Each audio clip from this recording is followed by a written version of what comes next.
मुनमुन ने ठान लिया था कि वह बेबसी और लाचारी का दामन नहीं थामेगी। वह जिएगी और अपने माँ बापू का सहारा भी बनेगी। सफ़र आसान न था, क्योंकि उसके पास कोई ऐसी डिग्री नहीं थी जिसके बल पर वह नौकरी कर लेती। मैं यह क्या सुन रहा हूँ माँ? मुनमुन पति का घर छोड़कर आ गई है।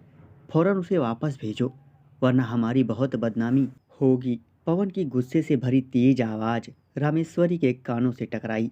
फोन पर क्यों चिल्ला रहा है? थोड़ा शांत हो जा। तुझे कौन सी सच्चाई का पता है? और देखा जाए तो तुझे इस बात से कोई दिलचस्पी भी नहीं है। तुझे तो गांव छोड़े बरसों हो गए हैं। तू क्यों बदनामी की चिंता कर रहा है? जब से गया है तू और तेरा बड़ा भाई दोनों ने पीछे मुड़कर नहीं देखा। ठीक भी है, आखिर तुम दोनों ऊंचे ओहदे पर हो, बड़े आदमी बन गए हो। शहरी चमक दमक तुम्हें इतनी रास आ गई है कि तुम दोनों ने माँ बाप और गांव को ही भुला दिया है। रामेश्वरी की आवाज़ में कड़वाहट थी। माँ, हम शहर में रह रहे हैं तो क्या? मुनमुन की शादी में हमने हमने कोई कसर नहीं छोड़ी थी। पवन फिर भड़का। इतनी सी बात पर कोई घर छोड़कर आता है भला? थोड़ा सहना भी चाहिए। पति का हाथ तो उठ ही जाता है, इसमें कौन सी बड़ी बात है? इतना हक तो होता ही है पति का। मारपीट लड़ाई झगड़ा किस पति पत्नी में नहीं होता? लेकिन वह तो घर ही छोड़कर आ गई। क्या पता मुनमुन कौन सा गुल खिलाएगी। सच तो यह है कि ऐसी बहन को चौराहे पर खड़ा करके गोली मार देनी चाहिए। नाक कटवा दी उसने हम सब की। पवन के शब्दों से कड़वाहट टपक रही थी। वाह मेरे काबिल बेटे, पढ़ लिख कर भी तूने ऐसी सोच रखता है। तुम दोनों भाइयों को न पढ़ाकर मैंने मुनमुन की पढ़ाई पर ध्यान दिया होता तो कम से कम आज वह अपने पैरों पर तो खड़ी हो जाती। और बेटा, तू सही कह रहा है कि शादी में कोई कसर नहीं छोड़ी थी तुम दोनों भाइयों ने। मैंने और तेरे बाबूजी ने कितना कहा था कि लड़के के बारे में पहले ठीक से जांच कर लो, पर तुम दोनों भाइयों को तो जल्दी थी उसकी शादी करने की, ताकि जल्दी से शहर लौट सको। तुमने न घर परिवार के बारे में पड़ताल की, न लड़के के बारे में। गाय की तरह मुनमुन को उससे बांध दिया और एहसान भी जताया कि देखो बहन की शादी कितनी धूमधाम से कर दी। कितने जिम्मेदार बेटे हैं हम तो। लगातार बोलने से रामेश्वरी की सांस फूलने लगी थी। माँ, रहने भी दो, अब तुम्हारी तबीयत खराब हो जाएगी। मुनमुन ने माँ के हाथ से फ़ोन लेने की कोशिश की। बोलने दे मुझे आज। रामेश्वरी ने फ़ोन को कस के पकड़े रखा। सुन पवन, मैं नहीं भेजूंगी मुनमुन को वापस उस नरक में। शराबी पति की मार कब तक खाएगी वह हमारे ऊपर बोझ नहीं है जो रोटी की जगह मार और प्यार की जगह दुत्कार सहती रहे। शर्म आनी चाहिए तुम्हें। बहन का साथ देने के बजाय तुम्हें बदनामी का डर सता रहा है।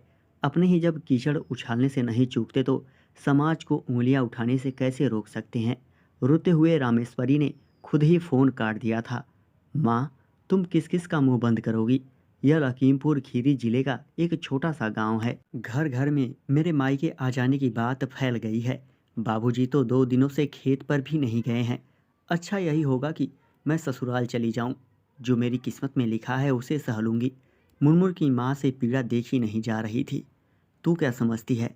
मैं नहीं जानती कि तेरे साथ वहाँ क्या क्या होता होगा। माँ हूँ तेरी। पति की मार से तू ससुराल छोड़कर आने वाली नहीं है।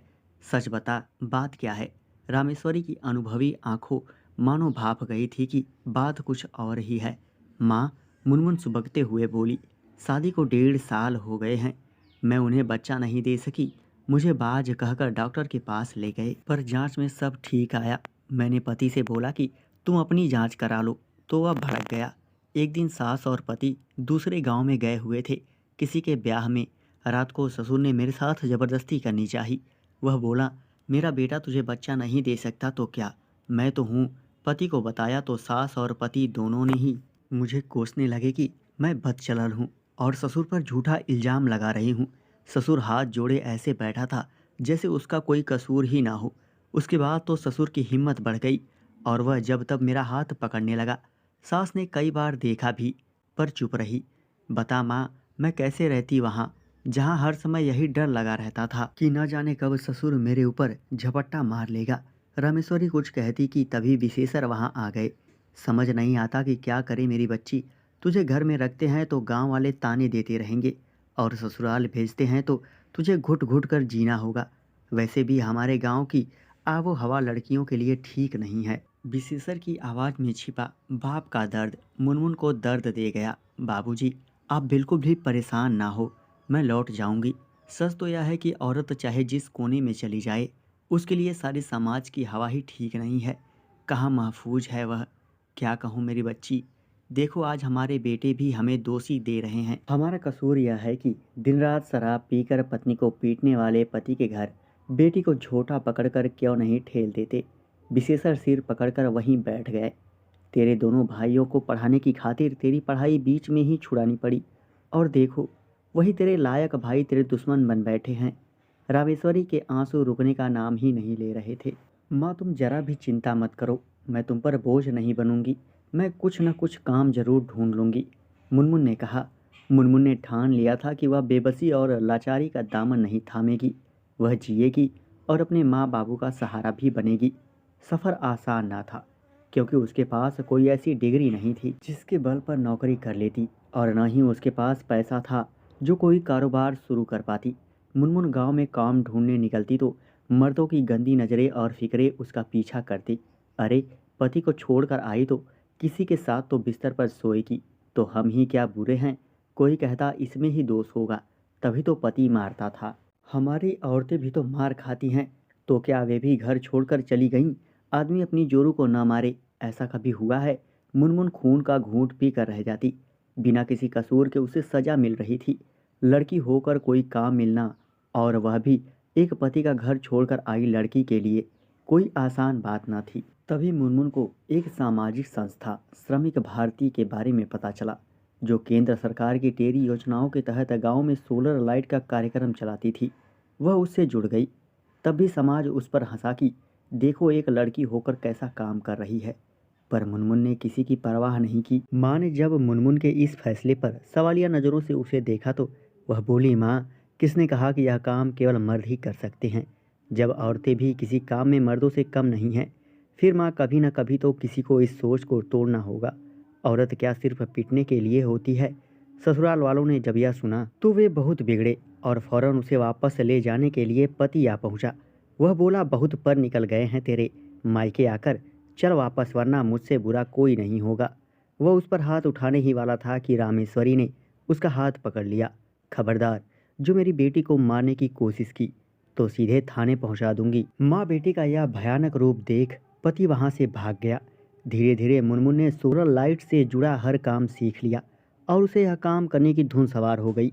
बस इसी धुन में उसने सोलर लाइट का कार्यक्रम शुरू कर दिया। वह गांव-गांव जाकर सोलर लाइट, सोलर चूल्हे, सोलर पंखे लगाने लगी। उसकी लगन और मेहनत देखकर गांव वालों के ताने तो बंद हो ही गए। साथ ही उसकी जैसी सताई हुई और भी लड़कियां उसके साथ जुड़ गईं। गांव की औरतों में अपने हक के लिए लड़ने की जैसे एक क्रांति सी आ गई। गांव के लोग जो उसे बुरी नज़रों से देखते थे, उसे सोलर दीदी के नाम से बुलाना शुरू कर दिया। गांव में सोलर लाइट खराब हो, पंखा खराब हो या कुछ और, बस लोग सोलर दीदी को फ़ोन मिलाते और वह पूरे जोश से अपने बैग में औजार रख अपनी स्कूटी पर दौड़ी चली जाती। मैं बहुत खुशनुमा हूँ मुनमुन, तू अपने पैरों पर खड़ी हो गई है। लेकिन बेटी, अकेले ज़िंदगी काटना आसान नहीं है। तू कहे तो मैं कहीं और तेरे लिए रिश्ते की बात चलाऊं। तेरा तलाक हुए भी 3 साल हो गए हैं। माँ की आंखों में अपने लिए गर्व देख मुनमुन की आंखें भर आई। माँ, तुमने और बाबूजी ने मेरा साथ देकर ही मुझे इस मुकाम पर पहुंचाया है। अगर तुम दोनों ही मुझे घर से निकाल देते तो मैं कुछ भी नहीं कर पाती। बस किसी दिन कहीं कुएं या तालाब में मरी मिलती। और माँ, एक बार शादी करके देख तो लिया। कभी भी हमारे समाज में औरत या तो बिस्तर पर ले जाने के लिए होती है या फिर बच्चा पैदा करने के लिए। मुझे ऐसी ज़िंदगी नहीं चाहिए। अब तो मैं बस तुम दोनों की सेवा करूँगी और अपनी शर्तों पर ज़िंदगी जीऊँगी। अभी तो मुझे काफ़ी काम करना है। अपनी जैसी कितनी मुनमुन को राह दिखानी है। मुनमुन के चेहरे पर आत्मविश्वास और जलती लौ को देख रामेश्वरी ने उसे सीने से लगा लिया। विशेषर पीछे खड़े उसे मन ही मन कामयाब होने के आशीर्वाद दे रहे थे। दोस्तों, चैनल को सब्सक्राइब करें और हिलाते रहें। Thank you.